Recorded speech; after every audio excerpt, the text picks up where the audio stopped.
Today, we will be going to show you how to activate your 365 account. So first, you need to secure your registration and assessment form coming from the accounting department. This is the sample of the registration and assessment form. So make sure that your last name and first name together with your ID student number is correct.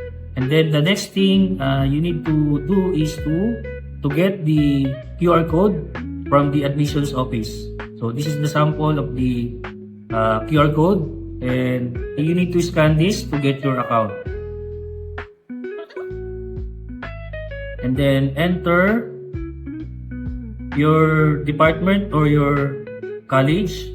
For example, you are enrolled in college. So click next.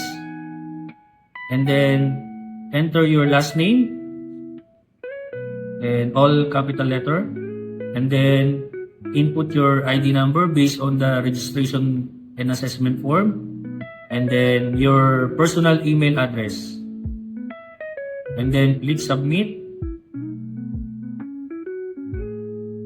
Then once done, you need to go to your Gmail account and check if you receive the email address coming from the its.lp@perpetualdalta.edu.ph. So here, I already received the account, and then I have here the Office 365 MS Teams account. Once you get your account from your personal Gmail account, so you need to download your Microsoft Authenticator before using the MS Teams account from the App Store or Google Play Store. So click App Store, and then type Microsoft Authenticator, and then click the Microsoft Authenticator, this logo, and then click download, then click open, and then click continue. Click add work or school account, not the scan QR code. So click add work, then type your username. So I use jacob.santos with @perpetual.edu.ph. Then click next, and then click the temporary password based on your email. Click sign in, and then change your current password into your new password. Please do not include your full name in your new password. Use combination of alphanumeric with capital letter, small letter, numbers, and symbols. So type first the temporary password, and then your new alphanumeric password, and then type again your new password, and then click sign in, and then click next, then type again your username with @perpetual.edu.ph. click next, then type your new password, and then click sign in. You can save your password or never for this website, or not now. So then click next, and then before clicking the next, you need to click the pair your account to the app by clicking this link. So click pair your account, and then click allow if your notification is disabled, and then wait to see the app lock enabled. Click OK. Then account added successfully. So we are not finished yet. So we're going to go back to the previous browser. So just slide this one up, and then choose this one, and then click next, and then you'll see the number 30. So you need to enter it on your Microsoft Authenticator. If the pop-up message from your phone is not visible, you need to directly go to your Microsoft Authenticator and then type this 30. So go back to Microsoft Authenticator app and then enter the number 30. Make sure it's correct. It is correct. Okay. And then click yes. So once approved, go back again to the previous browser. You need to wait for the authenticator added. So click done. From here, choose your country code, which is Philippines. And then type your phone number. Then choose the Texa code. And then we have the option here, not only the phone number. You can use the Gmail account if your phone number is not working. So click next.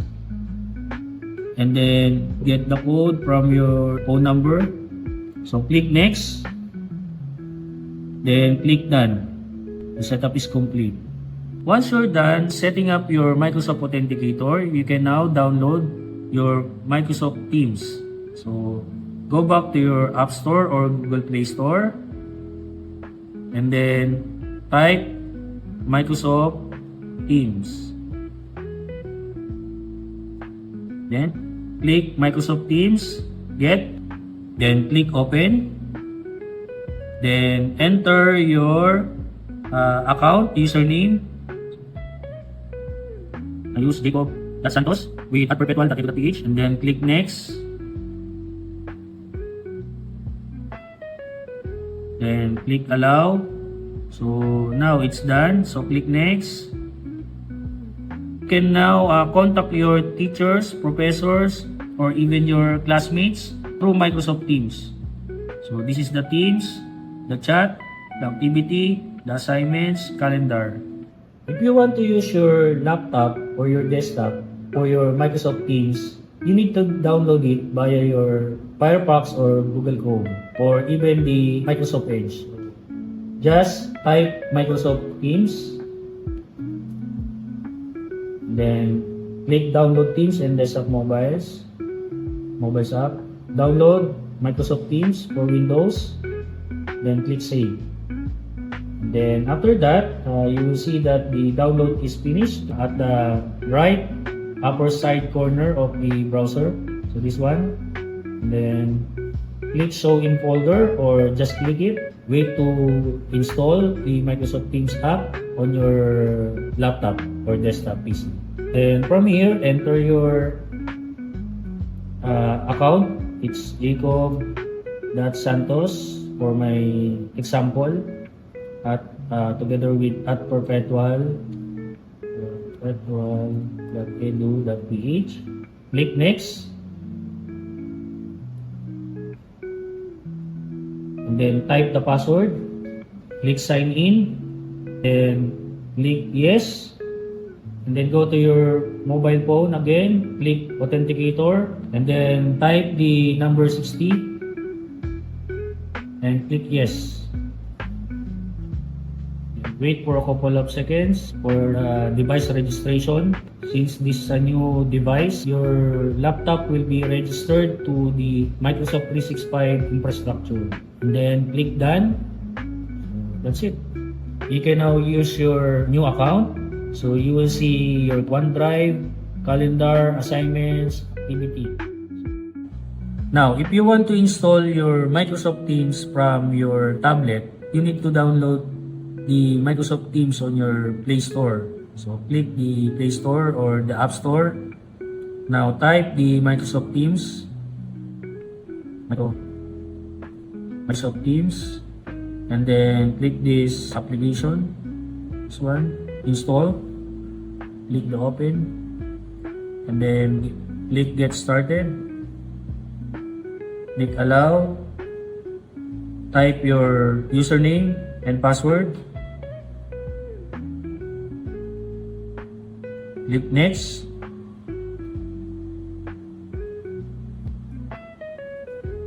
Then type your password.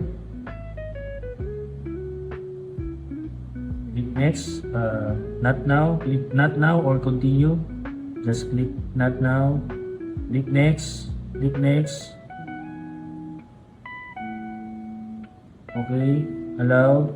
So some device will not need the Microsoft Authenticator, whether it's new device, but for the other device, it will ask you to enter the code based on your Microsoft Authenticator. But this tablet, we don't need to enter the Microsoft Authenticator code. That's it. So we have the activity, chat, teams, assignments, calendar. So that's all.